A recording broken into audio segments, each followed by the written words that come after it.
सभी साथियों का बहुत बहुत स्वागत है आपके अपने यूट्यूब परिवार एजुकेशन एम विथ अमरीश में। साथियों, आज हम लोग भौतिक विज्ञान यानी कि फिजिक्स के मोस्ट इम्पॉर्टेंट प्रश्न देखेंगे, जो कि सभी कॉम्पिटिटिव एग्जाम यानी कि प्रतियोगी परीक्षा के लिए बहुत ही महत्वपूर्ण होने वाले हैं। तो चलिए शुरुआत करते हैं आज के पहले क्वेश्चन से। और फर्स्ट प्रश्न जो है, पहला क्वेश्चन है कि ऊंचाई बढ़ने से वायुमंडलीय दाब पर क्या प्रभाव पड़ता है। जब ऊंचाई बढ़ने से वायुमंडलीय दाब पे क्या प्रभाव पड़ता है, तो उसका जो प्रभाव पड़ता है वो घटता है। वायुमंडलीय दाब क्या होता है? घटता है। वायुमंडलीय दाब घटता है।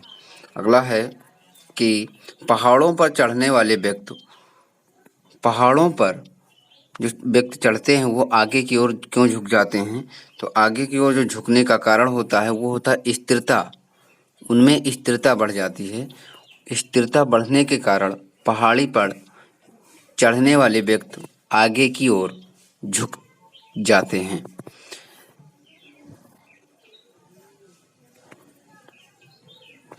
वॉशिंग मशीन का कार्य सिद्धांत क्या है? तो अपकेंद्रण है।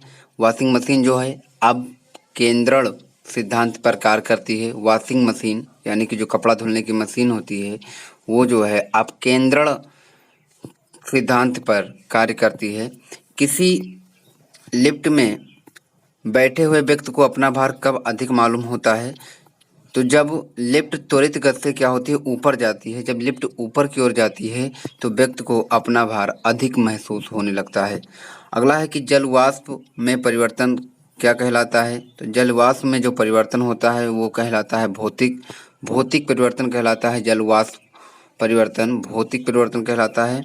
अगला है कि हवाई जहाज से यात्रा करते समय पेन से स्याही निकलने लगती है, क्यों? वहाँ क्या होता है कि जब वायु दाब में कमी होती है तब पेन से क्या होती है, स्याही निकलने लगती है। जब कभी कभी पेन क्या होता है कि जब बह जाता है तो उसका मेन रीज़न यही होता है कि वहाँ पे क्या होता है कि वायु दाब की कमी के कारण हवाई जहाज से यात्रा करते समय पेन से स्याही निकलने लगती है।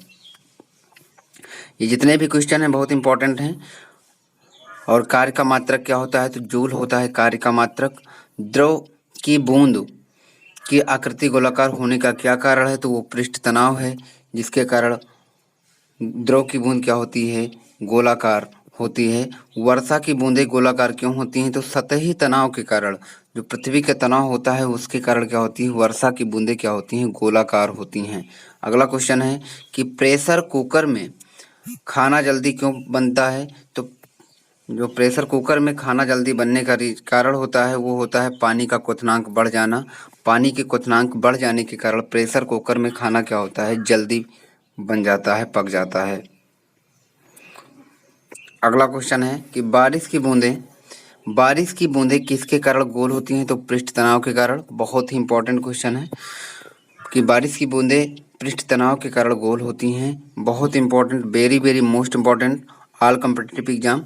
धातु की शुद्धता का निर्धारण किसकी सहायता से किया जाता है? तो वो जो किया जाता है किस सिद्धांत पे किया जाता है या किसकी सहायता से? तो आर्किमिडीज का सिद्धांत है, उसके कारण धातु की शुद्धता का क्या निर्धारण किया जा सकता है। वॉशिंग मशीन किस सिद्धांत पे कार्य करती है? तो अपकेंद्रण पे।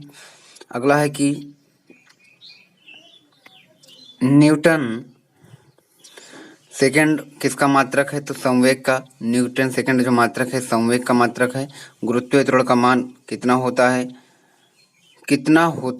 गुरुत्वीय त्वरण का मान कितना होता है? तो पृथ्वी के स्थान के अक्षांश पे क्या होता है, निर्भर करता है। और वैसे तो उसका 9.8 मीटर प्रति सेकंड होता है। अगला है कि लोहे की सुई पानी की सतह पर किस कारण तैरती है? तो पृष्ठ तनाव के कारण। अगला है प्रकाश वर्ष किसके मापन की इकाई है? दूरी की। प्रकाश वर्ष जो है वो दूरी मापन की इकाई है। प्लांक नियतांक की इकाई क्या है? तो वो है जूल सेकंड, JS। अगला क्वेश्चन है कि सितारों की दूरी किससे मापी जाती है? तो प्रकाश वर्ष में सितारों की दूरी मापी जाती है। प्रकाश वर्ष में बहुत ही इंपॉर्टेंट क्वेश्चन है भी कि सितारों की दूरी किस में मापी जाती है? तो प्रकाश वर्ष में सितारों की दूरी मापी जाती है। किस स्थान पर गुरुत्वाकर्षण बल सबसे अधिक होता है? अंटार्कटिका कैंप में। ये कुछ मोस्ट इम्पॉर्टेंट क्वेश्चन थे जो कि सभी प्रतियोगी परीक्षा के लिए बहुत ही इम्पोर्टेंट हैं और इनको आप ज़रूर क्लियर कर लें। और इसी के साथ सभी को धन्यवाद। और कहना चाहेंगे, अगर आप वीडियो पहली बार देख रहे हैं या चैनल पे नए हैं तो प्लीज़ हमारे चैनल को सब्सक्राइब, शेयर और साथ में बेल की घंटी दबाना ना भूलें। सभी को बहुत बहुत धन्यवाद।